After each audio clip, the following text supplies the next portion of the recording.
Assalamualaikum dan salam Sarawakku sayang. Buletin Lukas edisi malam 2 Oktober 2020 bersama saya Hafizah Munirah Maharap.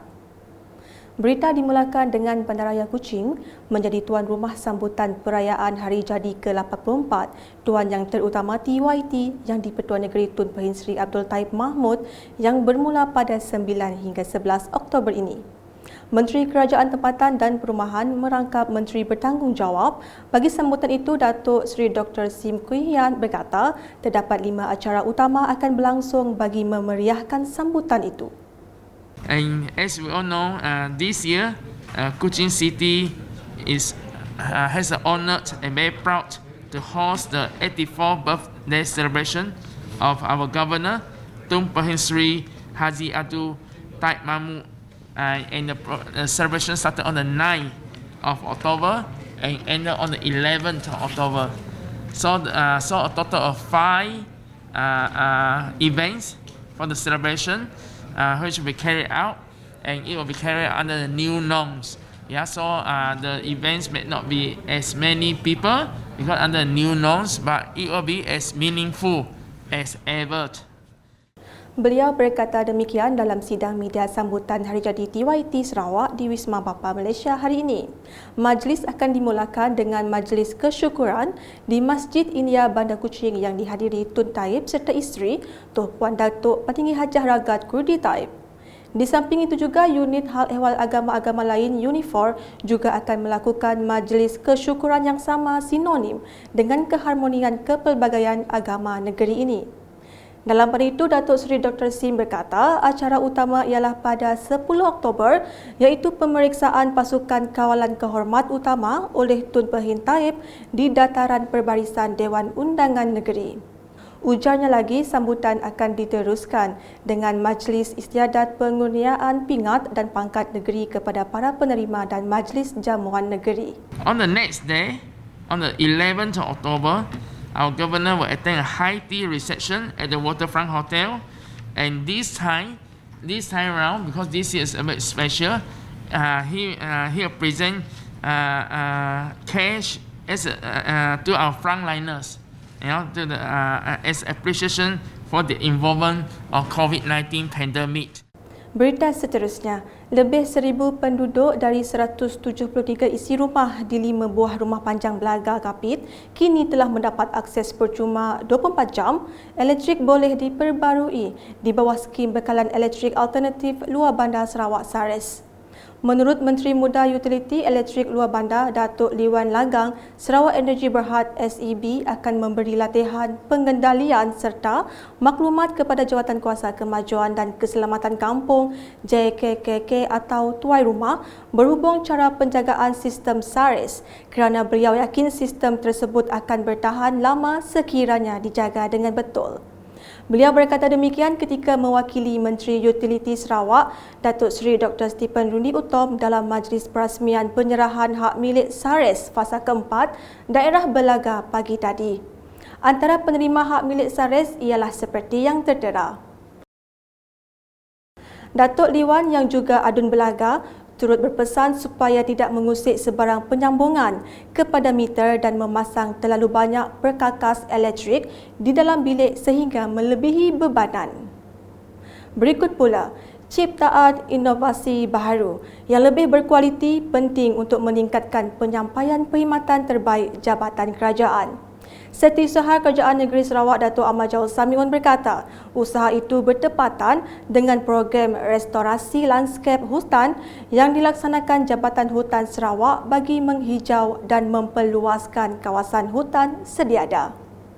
I think the real purpose of innovation is for the betterment of the department. You increase efficiency, you increase productivity, and for the betterment of others, the people that we serve. The industry players as our partners. So these are important consideration when we do innovative ideas. Berikut menurut beliau semasa merasmikan sambutan Minggu Inovasi dan program restorasi lanskap hutan Jabatan Hutan Sarawak di Miri hari ini. Tahun ini, Bakam Government Reserve Miri telah dipilih sebagai lokasi sambutan memandangkan kawasan ini mempunyai nilai estetika yang tersendiri untuk diangkat sebagai pusat konservasi hutan tepi pantai yang terdapat di utara Sarawak. Pada sambutan kali ini, sebanyak 3,000 anak pokok telah ditanam. Selanjutnya, Kementerian Utiliti Sarawak menerusi Jabatan Bekalan Air Luar Bandar JBAB akan membina projek Bekalan Air Alternatif Sarawak SAWAS yang bernilai RM3.5 juta di kawasan Tanjung Datu. Menurut Ahli Dewan Undangan Negeri Adun Tanjung Datu, Datuk Amar Jamilah Anu, ketika melawat ke tapak projek SAWAS pada Khamis, projek tersebut akan dibina untuk Kampung Kangka, Kampung Temelan Dayak dan Kampung Belunge Lundu. Jelas beliau, pelaksanaan SAWAS merupakan usaha ke arah mencapai visi Sarawak menyalurkan 100% bekalan air menjelang tahun 2025. Laporan berikutnya, peranan Jabatan Sukarelawan Malaysia Rela dalam membantu memastikan keselamatan awam setanding dengan pasukan penguatkuasa yang lain. Adun Tasik Biru Dato' Henry Juneb berkata, peranan anggota itu juga jelas diperlukan sebagai barisan hadapan mengekang pandemik COVID-19. Susahnya, krisis pandemik, kita berdepan dengan musuh yang kita tak nampak. Dan pihak rela telah membuktikan mereka memang setanding dengan pihak yang lain. Bukan sahaja menjaga pakir, tidak. Saya tak nampak pihak rela menjaga pakir saja. Sebab apabila kita ada program-program LASMI di kawasan saya nampak pihak rela lah yang banyak membantu dari segi keselamatan. Di samping itu kita ada PDRM, APN dan sebagainya. Jadi saya kagum dengan pihak rela, walaupun mereka ini sebagai relawan. Beliau berkata demikian semasa majlis peresmian penutupan kursus Krisis Respon Tim Siri Pertama tahun 2020 di Kampung Segong Singai Bau pada Khamis. Beliau turut berharap kursus yang dihadiri 39 anggota rela tersebut dapat memantapkan lagi ilmu dalam menjalankan tanggungjawab masing-masing. Dalam majlis itu, Datuk Henry turut mengumumkan peruntukan bagi menaik taraf Pondok Rela Segong dan peruntukan untuk menganjurkan kursus yang sama pada tahun hadapan. Laporan di Daru, pembinaan Jalan Bawang Asan, Tanjung Manis, Sungai Ilas dan Kampung Sebenar yang menelan kos sebanyak RM36 juta hampir melengkapkan kemudahan infrastruktur di kawasan Dewan Undangan Negeri Dun Daru. Menurut Adun Daru Safi'i Ahmad, Kerajaan Sarawak telah memperuntukkan sebanyak RM175 juta untuk meluluskan 3 buah projek jalan penting di situ. Beliau berkata demikian dalam Majlis Pemimpin Bersama Rakyat upacara miring bagi pembinaan Jalan Bawang Asan, Tanjung Manis, Sungai Ilas, Kampung Sebenar Fasa 2 di Rumah Lisa Sungai Ilas Meradong hari ini. Jelasnya lagi, tanah seluas 140 ekar telah diusahakan untuk penanaman buah limau, pamelo, madu dan nanas yang bakal meningkatkan taraf sosioekonomi penduduk di kawasan luar bandar. Kepastian di bahagian Serikir dan juga merupakan salah satu kawasan yang telah mengeluarkan buah limau atau pomelo ani yang terkena. Ianya bermula pada tahun 2000 dengan luasan tanah yang diusahakan pada masa itu adalah 15 ekar saja.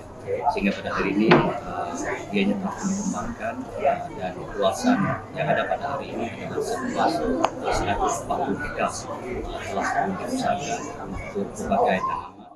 Sementara itu, Ketua Kaum Getai Udin ketika ditemui sempat merakamkan penghargaan kepada Kerajaan Sarawak atas pembinaan tersebut.